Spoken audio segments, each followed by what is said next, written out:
오늘 안에 갚지 못하면 네 놈을 관아 노비로 넘길 것이다. 제발 하루만 어머니께 인사라도 드릴 시간을 주시오. 살기등등한 빚쟁이가 붉은 도장이 찍힌 문서를 눈앞에 흔들었다. 명수가 뒷걸음질 치다 옹기사발을 건드려 쨍그랑 파열음을 냈다. 바닥에 흩어진 날카로운 조각들이 꼭 명수의 공공한 처지 같았다. 비틀거리는 다리로 돌아온 집, 곰팡이 핀 방에서 어머님은 묽은 죽을 젓고 있었다. 그때 이장이 들어와 비릿한 제안을 던졌다. 장 부잣집과 혼이 나면 모든 빚을 탕감해주마. 명수는 거절할 힘도 없이 떨리는 고개를 끄덕였다. 가난은 죄가 아니라지만 빚은 목숨을 갉아먹는 칼이 된다. 당신이라면 이 억지 상황을 견디겠습니까? 좋아요를 눌러 명수의 선택을 지켜보고 댓글로 답을 남겨주세요. 장가저택의 대문에는 경사를 알리는 붉은 비단이 걸려 있었으나 그 색이 몹시 탁하여 마치 짐승의 굳은 피를 발라놓은 듯 섬뜩했다. 둥둥 울리는 북소리 또한 흥겨운 가락이 아니라 땅을 파고드는 진홍곡처럼 무겁고 음산하게 깔렸다.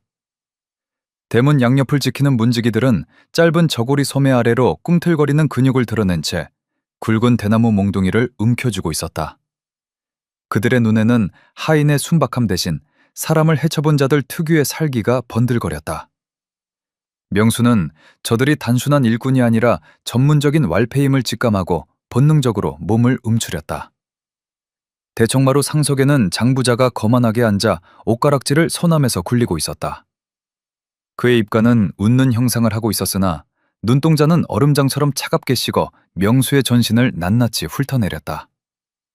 오늘 밤은 예만 갖추고 절대 소란 피우지 말라. 내 말이 곧 법이다. 마당 한 구석에는 미처 다 치우지 못한 향냄새가 묘지처럼 희미하게 맴돌았고 하인들은 죄인마냥 고개를 숙인 채 발소리를 죽이며 유령처럼 움직였다. 명수가 받아든 화려한 혼례복은 축복의 예복이 아니라 마치 차가운 시신에게 입히는 수의처럼 불길한 기운을 내뿜으며 살갗을 파고들었다. 신부를 맞으러 가는 좁은 길목에서 진한 약재 냄새를 풍기는 늙은 의원과 옷깃이 스쳤다. 그는 명수의 얼굴을 기이하게 쳐다보았다. 귀 뒤에 데이피흉터. 붉은 실을 묶은 아이를 내가 살렸지. 의원의 중얼거림에 명수는 멈칫했지만 대나무 몽둥이를 든 문지기의 매서운 눈빛이 그의 틈을 떠밀었다. 직감이 경고했다. 이 혼례는 축제가 아니라 무언가를 덮기 위한 끔찍한 의식이다. 신방문이 밖에서 착 하고 닫히는 순간 명수는 세상과 완전히 단절되었다. 문틈으로 새어들어오던 바람마저 끊기자 방 안은 무덤 속처럼 고요해졌다. 오직 등잔불 심지가 타들어가며 내는 파스락 소리만이 명수의 귓가를 날카롭게 긁어댔다. 신부는 붉은 튼 수건으로 얼굴을 가린 채 숨조차 쉬지 않는 듯 미동도 하지 않고 앉아 있었다. 명수의 시선이 우연히 신부의 손목에 머물렀다. 끼워진 은가락지는 빛을 잃고 낡아빠져 있어 부잣집 규수가 지닐 물건이 아니었다. 게다가 고운 비단 치맛자락 끝에는 거친 흙먼지가 잔뜩 묻어 있었다. 곱게 가마를 타고 온 것이 아니라 짐승처럼 급하게 끌려왔음을 암시하는 섬뜩한 흔적이었다. 명수가 본능적인 의구심에 한 걸음 다가가려 하자 신부가 낮고 떨리는 목소리로 급히 그를 제지했다. 수건을 들추지 마세요. 살고 싶다면. 명수는 자리에 얼어붙었다. 신부의 가늘게 떨리는 손가락이 천장을 가리켰다. 어둠 속에 숨겨져 있던 들보에서 얇은 실줄 하나가 내려와 있었다. 실줄 끝에는 아주 작은 바물이 위태롭게 매달려 두 사람의 미세한 움직임조차 감시하고 있었다. 바로 그때 문밖 복도에서 삐걱하는 마루소리가 들려왔다. 누군가 문에 귀를 대고 엿듣고 있는 것이 분명했다. 이게 무슨... 우리는 감시당하고 있는 거요? 명수는 이마에 흐르는 식은땀을 닦을 생각도 못한 채 방울에서 눈을 떼지 못했다. 저 방울이 울리는 순간 밖에서 숨죽여 기다리는 자들이 들이닥칠 것이다. 이곳은 축복받은 신방이 아니라 목숨을 건 더지 놓인 사형장이었다.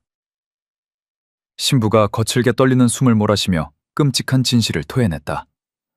그녀의 눈동자는 공포로 젖어 있었다. 방울이 울리면 놈들이 들이닥칠 겁니다. 우리가 폐물을 훔쳐 탈환한다고 누명을 씌워 즉살하려는 속셈이지요. 명수의 눈빛이 매섭게 변했다. 그는 허리끈을 고쳐매는 척하며 휘장 끝자락을 손가락으로 아주 살짝 건드렸다. 방울이 팅 하고 개미 울음만큼 미세하게 울렸다. 그 찰나의 순간 문 밖에서 사그락거리던 발소리가 거짓말처럼 뚝 멈췄다. 숨통을 조여오는 살기가 문풍지를 뚫고 들어왔다. 명수는 확신했다. 이곳은 첫날 밤을 위한 방이 아니라 치밀하게 설계된 처형대였다. 신부가 떨리는 손으로 속깃을 살짝 젖혔다. 희미한 불빛 아래 드러난 것은 고운 살결이 아니라 거친 흉터와 붉은 실조각이었다. 코끝에 스치는 냄새 또한 양반가의 은은한 난초향이 아니었다. 냇가에서 빨래할 때나 쓰는 퀴퀴한 조두 냄새와 싸구려 분 냄새가 섞여 코를 찔렀다. 명수는 입술을 질끈 깨물었다. 그녀 또한 귀한 며느리가 아니라 쓰고 버려질 가여운 미끼였다. 명수의 시선이 탁자로 향했다. 마땅히 있어야 할 축하조는 보이지 않았다. 대신 붓과 시커먼 먹, 그리고 불길한 기운을 풍기는 접힌 문서만이 덩그러니 놓여 있었다. 문서를 펼치지 않아도 그 내용을 짐작할 수 있었다. 그것은 명수의 목숨을 담보로 한 거짓 자백서이거나 가문을 팔아넘기는 각서일 게 뻔했다.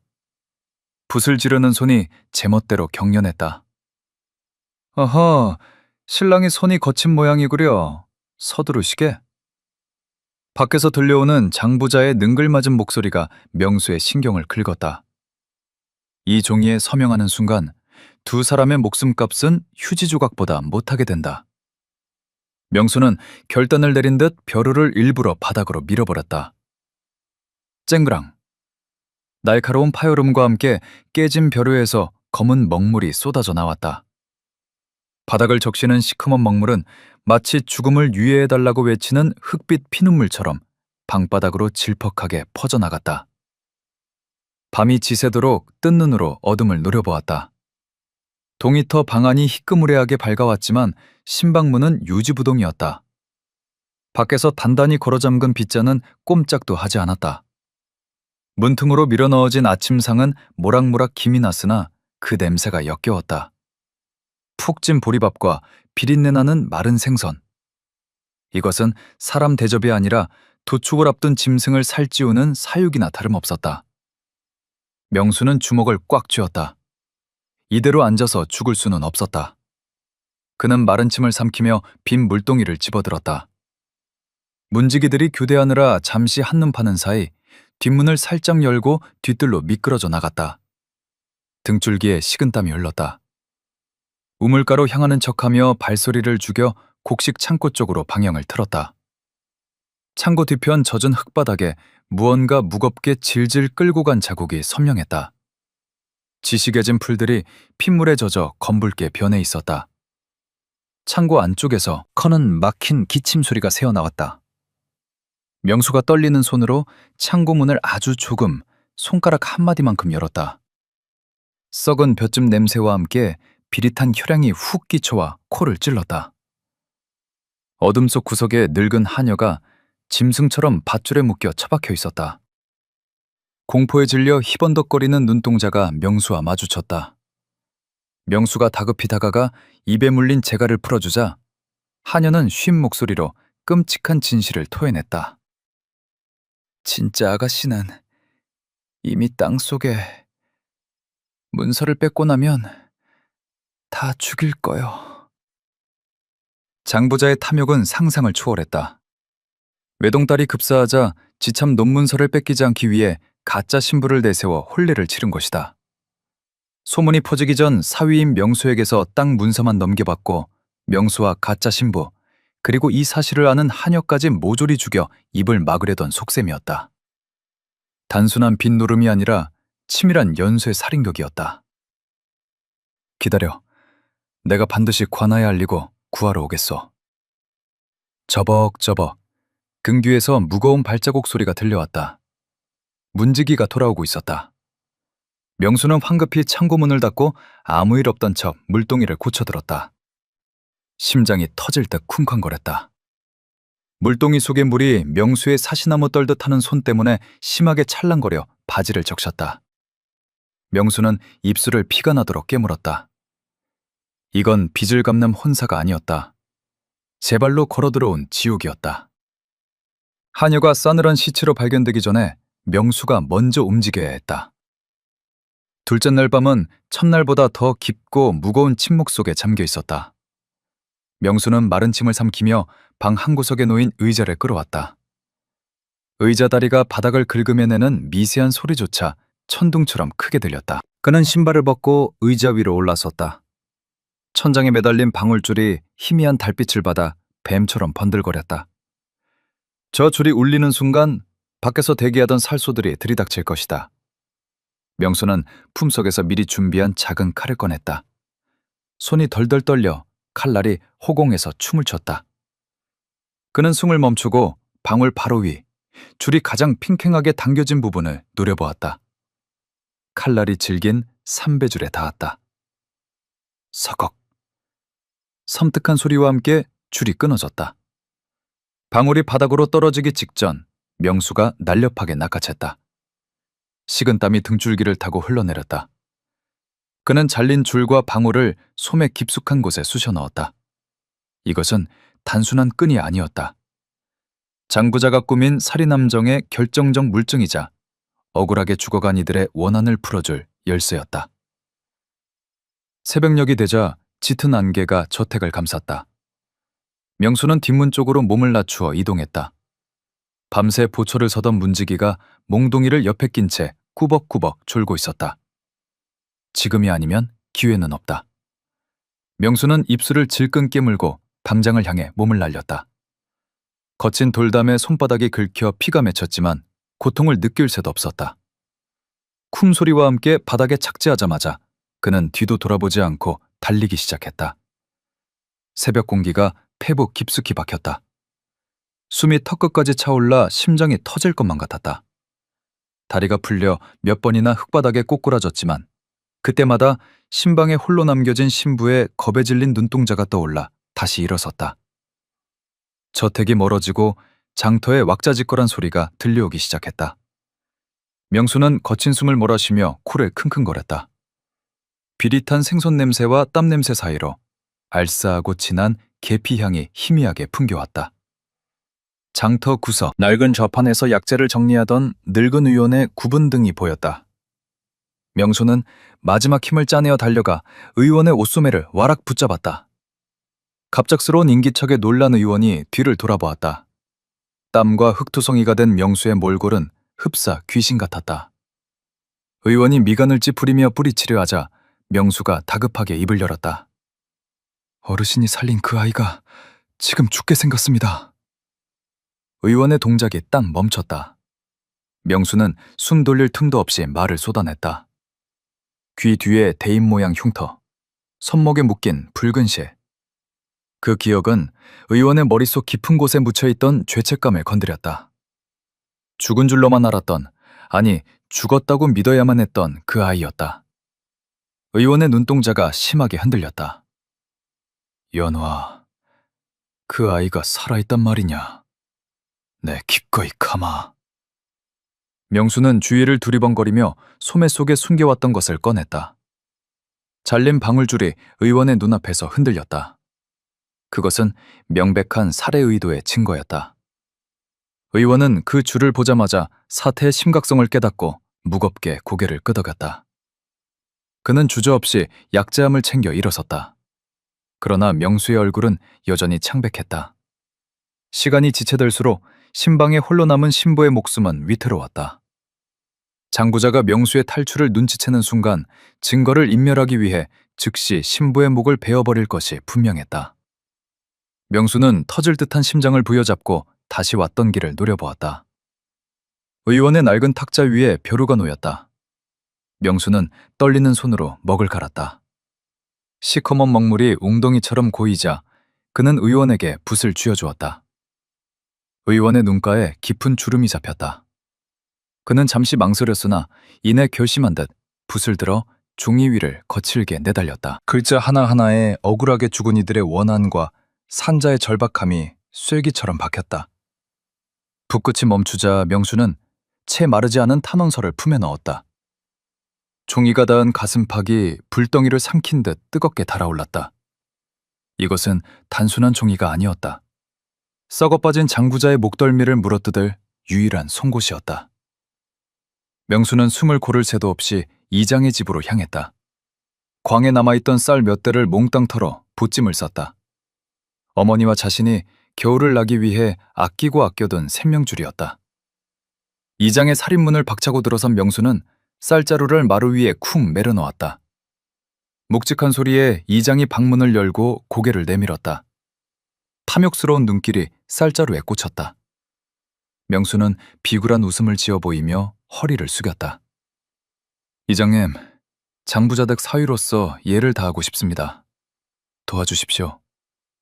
이장은 헛기침을 하며 쌀자루를 슬그머니 자신의 쪽으로 당겼다. 공짜 떡이 생겼는데 마다할 리 없었다.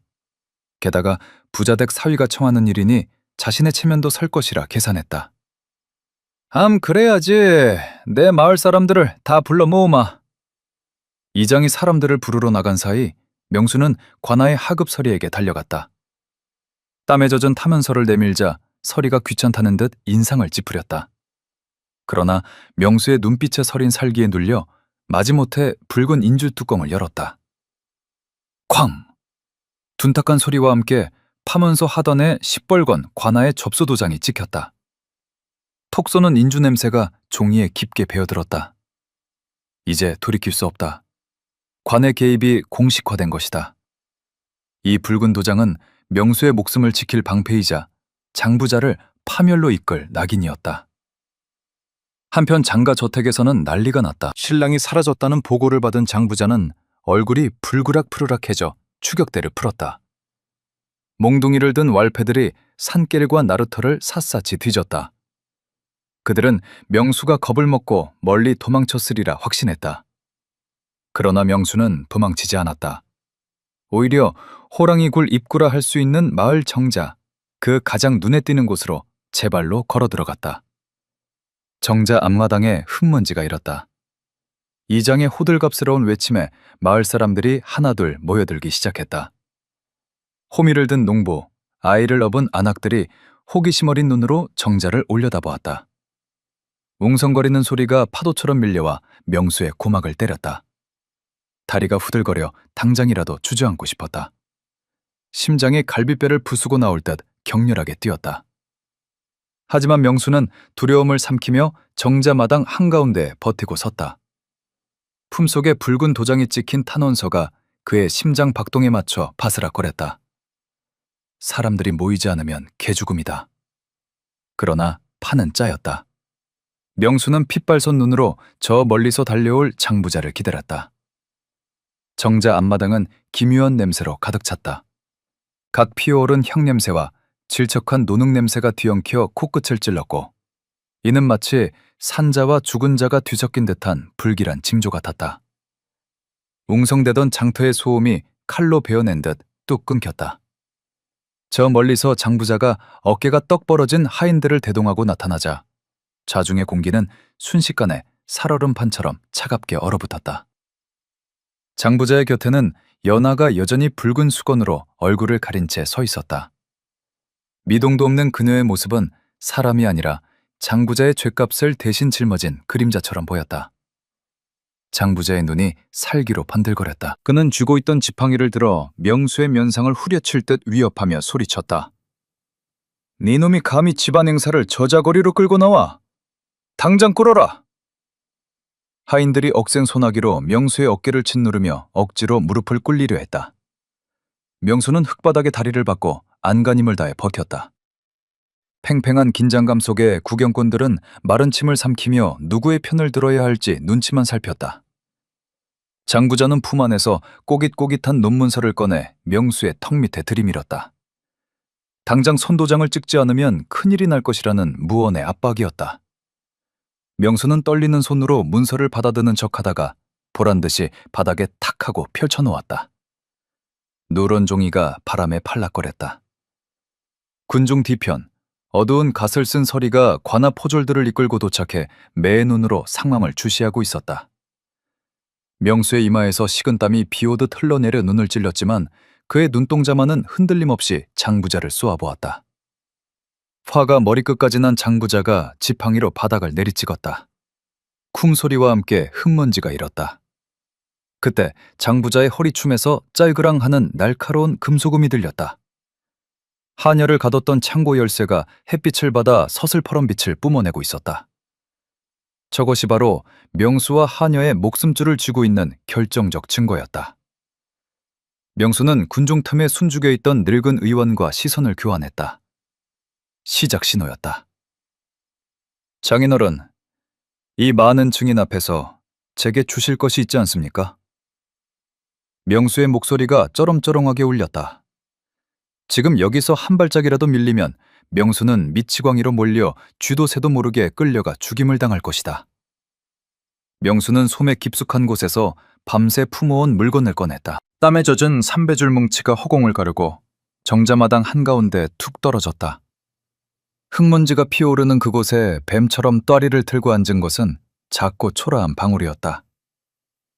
이 줄은 신방 천장에 매달려 있던 것입니다. 사람을 죽이는 덫이오. 장부자의 얼굴이 흉측하게 일그러졌다. 그는 쥐고 있던 지팡이를 허공에 휘두르며 고래고래 고함을 질렀다. 저 미친놈의 입을 찢어라! 감히 내 딸을 모욕해! 명령이 떨어지자마자 건장한 하인들이 몽둥이를 치켜들고 달려들었다. 명수는 물러서지 않고 바닥에 떨어진 방울줄을 낚아채 세차게 흔들었다. 팅! 맑고 날카로운 금소금이 소란스러운 장터를 단숨에 베어버렸다. 그 소리는 너무나 이질적이고 섬뜩하여 구경하던 사람들조차 숨을 멈추고 귀를 막았다. 그것은 단순한 방울 소리가 아니라 누군가의 목숨을 재촉하는 저승사자의 신호였다.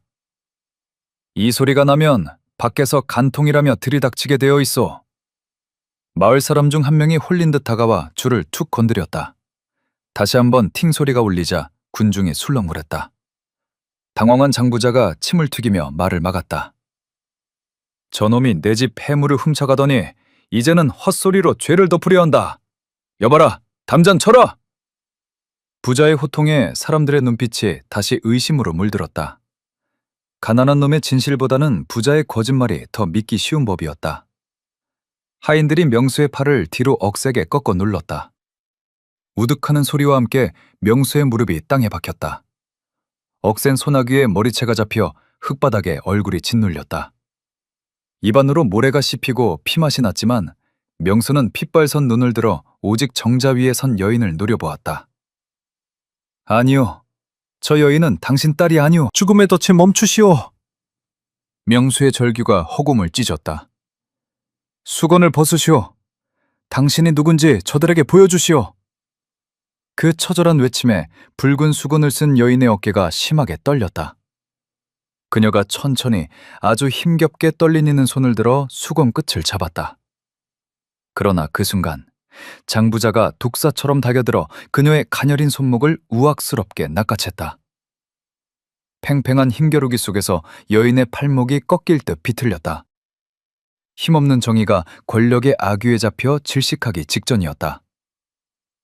여기서 연화가 침묵하면 명수는 끝장이다. 하인들의 억센 소나귀에 짓눌린 명수의 입에서 비릿한 단내가 났다. 명수는 놈들의 몽둥이가 날아오는 순간에도 물러서지 않고 목청껏 외쳤다. 저 여인은 장부자의 딸이 아니다. 억울하게 죽은 원혼의 대역일 뿐이야. 명수의 절규에 장부자가 코웃음을 치며 소리쳤다. 저놈이 미쳐도 단단히 미쳤구나. 내 딸이 아니면 누구란 말이냐. 바로 그때 군중을 해치고 늙은 의원이 앞으로 뛰쳐나왔다.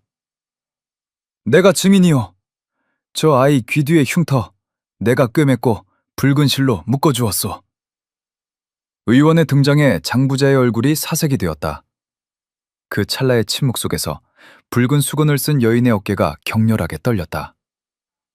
더 이상 누군가의 인형으로 죽을 수는 없다는 생존 본능이었다.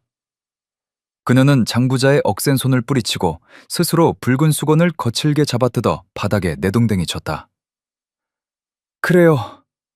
나는 댁내 딸이 아닙니다. 나도 살고 싶단 말이오. 쏟아지는 햇살 아래 드러난 얼굴은 화려한 규수가 아니었다. 헝클어진 머리카락 사이로 선명한 대인 모양 흉터와 살을 파고든 붉은 실 매듭이 만천하에 드러났다. 군중 사이에서 경악 섞인 탄식이 터져 나왔다. 때를 놓치지 않고 서리가 앞으로 나섰다.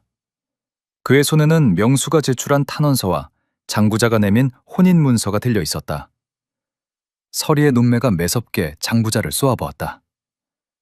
관의 문서를 위조하고 산 사람을 죽은 자의 대역으로 쓰다니. 서리는 죽은 딸의 사망 날짜와 혼인 날짜가 겹치고 도장이 위조되었음을 만천하에 선언했다. 장부자는 뒷걸음질 치다 돌부리에 걸려 볼품없이 주저앉았다. 그의 손에서 권위를 상징하던 옷가락지가 힘없이 굴러떨어져 흙먼지 속에 처박혔다. 진실은 권위로 덮을 수 없으며 거짓된 문서는 햇빛 아래 한 줌의 재가 될 뿐이었다. 포졸들이 채물 겨누며 장부자와 하인들을 포위했고 군중의 분노가 장가를 향해 폭발했다. 장부자가 빠져나갈 구멍은 이제 없었다. 포졸들이 장부자의 팔을 꺾어 짐승처럼 끌고 갔다. 질질 끌리는 비단 옷자락은 진흙범벅이 되었고 그 뒷모습은 처량하기보다 추악했다. 서리가 굳게 닫혀있던 창고문을 부수듯 열어제쳤다. 썩은 지푸라기 속에 웅크리고 있던 늙은 하녀가 쏟아지는 햇빛에 눈을 찡그렸다. 연화가 맨발로 달려가 하녀를 와락 껴안았다. 두 여인은 서로의 살아있는 심장 박동을 확인하며 짐승처럼 오열했다. 그 처절한 울음소리가 장터의 공기를 숙연하게 만들었다. 관아마당에는 서슬퍼런 형틀이 세워졌다. 수령의 서리빨 같은 호통이 마당을 울렸다. 탐욕으로 사람의 목숨을 잰 죄, 엄히 물을 것이다. 곤장이 살을 파고들 때마다 장부자는 비명 대신 탐욕스러운 신음을 흘렸다. 내 금쪽 같은 땅 문서가 저 천한 것들이 감히 내 재산을!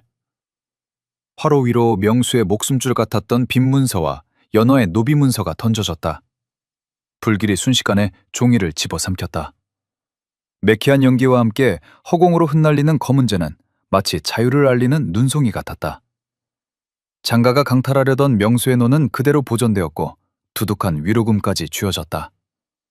그제야 마을 사람들은 명수의 용기를 칭송하며 앞다퉈 머쓱한 사과를 건넸다. 비겁한 침묵을 지키던 입들이 이제야 정의를 떠들었다. 장포에는 다시 시끌벅적한 활기가 돌았지만 주인 잃은 장부자의 대문은 폐가처럼 굳게 닫혔다. 명수는 흙먼지 묻은 옷을 털어내며 자신의 손바닥을 가만히 들여다보았다. 붉은 인주 자국 대신 구등승살만 박힌 비로소 깨끗해진 손이었다. 억지 혼인은 없던 일이 되었으나 생사를 함께 넘은 명수와 연화의 눈빛에는 끈끈한 전우애가 서려 있었다. 늙은 의원이 다가와 명수의 굳은 어깨를 툭 치며 껄껄 웃었다. 사람을 살리는 게 진짜 의술이지. 명수도 그제야 긴장이 풀린 듯 피식 웃음을 터뜨렸다. 어르신, 깨진 벼룩값은 나중에 곡식으로 갚겠습니다. 살을 내는 듯한 칼바람이 멈추고 따스한 햇살이 정자마당의 핏자국이를 비쳤다. 정의는 비록 더디게 올지라도 반드시 제 자리를 찾아간다. 상처는 남지만 지독한 굴레는 마침내 벗겨졌다. 폭풍이 지나간 다음 날 밤 명수의 낡은 초가집에는 평온한 등잔불이 일렁했다. 어머니는 각 끓여낸 맑은 쌀죽을 소반에 받쳐 명수 앞에 내놓으며 옷고름으로 눈물을 훔쳤다. 김이 모락모락 나는 흰죽에서는 구수한 밥 냄새가 났고 그것은 살아있음을 알리는 가장 확실한 증거였다. 명수는 방 한 구석에 덩그러니 놓인 잘린 방울줄을 물끄러미 바라보았다. 목숨을 조여오던 살기 어린 밧줄은 이제 아무 힘도 없는 헌 끈일 뿐이었다. 연어는 자유를 찾아 떠났지만 고마움의 표시로 텐마루 귀퉁이에 작은 꽃신 한 켤레를 남겨두었다. 그것은 지옥에서 함께 기어나온 전우가 남긴 무언의 작별 인사였다.